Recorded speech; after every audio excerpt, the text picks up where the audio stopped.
ಇವತ್ತಿನ ಸಭೆ ಯಾವುದೇ ರೀತಿಯ ಬಲ ಪ್ರದರ್ಶನ ಆಗಲಿ, ಯಾರನ್ನೋ ಪಕ್ಷದಿಂದ ಉಚ್ಚಾಟನೆ ಮಾಡಬೇಕು ಈ ವಿಚಾರ ಆಗಲಿ, ಯಾವುದು ಕೂಡ ಈ ವಿಚಾರನ ಇಟ್ಕೊಂಡು ಸಭೆ ಸೇರಿರ್ತಕ್ಕಂಥದ್ದಲ್ಲ.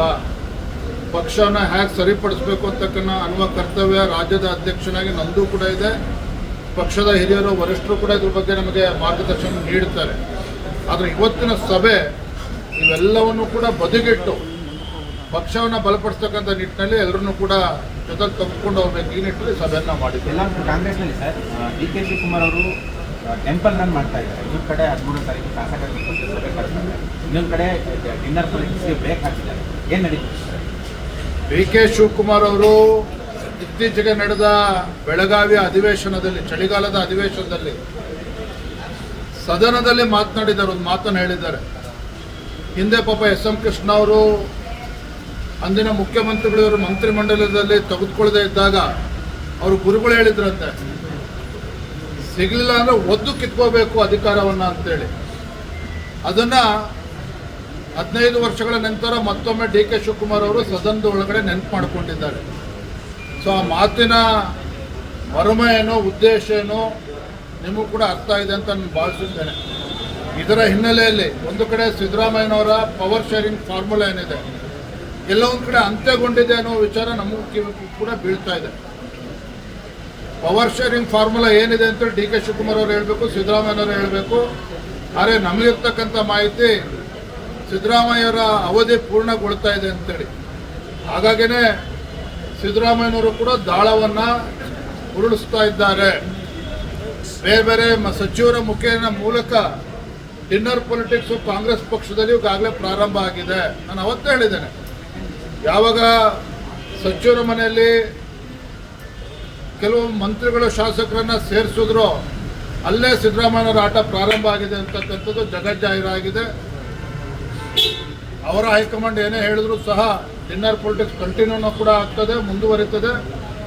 ಡಿ.ಕೆ. ಶಿವಕುಮಾರ್ ಅವರು ಹಂಗಂತೇಳಿ ಏನು ಒದ್ದು ಕಿತ್ಕೋಬೇಕು ಅಂತೇಳಿ ಗುರುಗಳು ಅವ್ರಿಗೆ ಹೇಳಿದ್ದಾರೆ. ಆ ಒಂದು ಕಾರ್ಯದಲ್ಲಿ ಅವರು ಕೂಡ ಪ್ರವೃತ್ತರಾಗ್ತಾರೆ ಅನ್ನೋದು ನಮ್ಮ ಕಿವಿ ಕೂಡ ಬೀಳ್ತಾ ಇದೆ. ಹಾಗಾಗಿ ಬರೋ ದಿನದಲ್ಲಿ ಆಡಳಿತ ಪಕ್ಷದ ಜಗಳ ಏನಿದೆ ಈಗಾಗಲೇ ಬೀದಿಗೆ ಬಂದಿದೆ, ಇನ್ನೂ ಕೂಡ ರಾಜ್ಯ ಜನ ನೋಡೋರಿದ್ದಾರೆ. ಅದನ್ನು ಮುಖಂಡರುಗಳ ಒಂದು ವಿಶೇಷ ಸಭೆಯನ್ನು ಇವತ್ತು ನಾವು ಕರೆದಿದ್ದೀವಿ.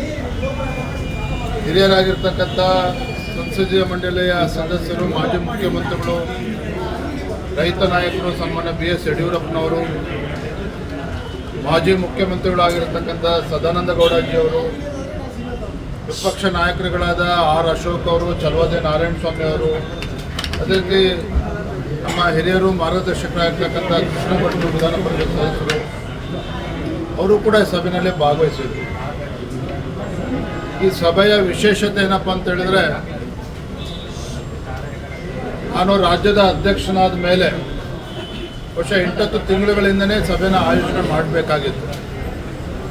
ಕೆಲಸದ ಒತ್ತಡ, ಬೇರೆ ಬೇರೆ ಕಾರಣಕ್ಕೆ ಈ ಸಭೆ ಮಾಡೋದಕ್ಕೆ ಸಾಧ್ಯ ಆಗಿರಲಿಲ್ಲ.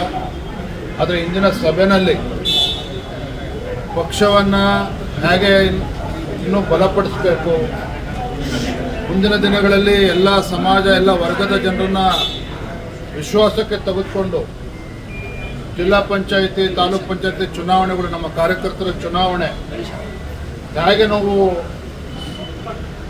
ಚುನಾವಣೆನ ಎದುರಿಸಬೇಕು. ರಾಜಕೀಯ ಪಕ್ಷ ಅಂದಮೇಲೆ ಸಣ್ಣ ಪುಟ್ಟ ವ್ಯತ್ಯಾಸಗಳು, ಗೊಂದಲಗಳು ಇರ್ತದೆ.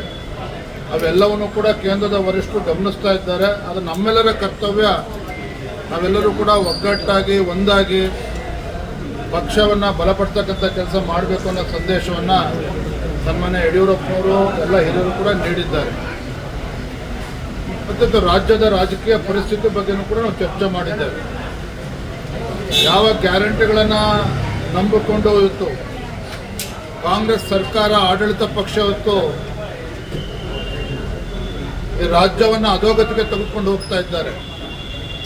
ರಾಜ್ಯದಲ್ಲಿ ಅಭಿವೃದ್ಧಿ ಶೂನ್ಯ. ಇವತ್ತು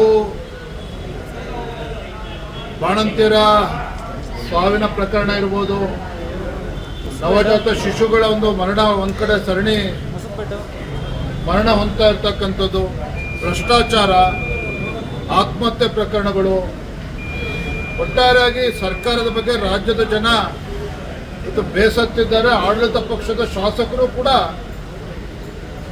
ಮುಖ್ಯಮಂತ್ರಿಗಳ ಬಗ್ಗೆ, ಆಡಳಿತ ಪಕ್ಷದ ಬಗ್ಗೆ ಅವರೇ ಬೇಸತ್ತಿದ್ದಾರೆ.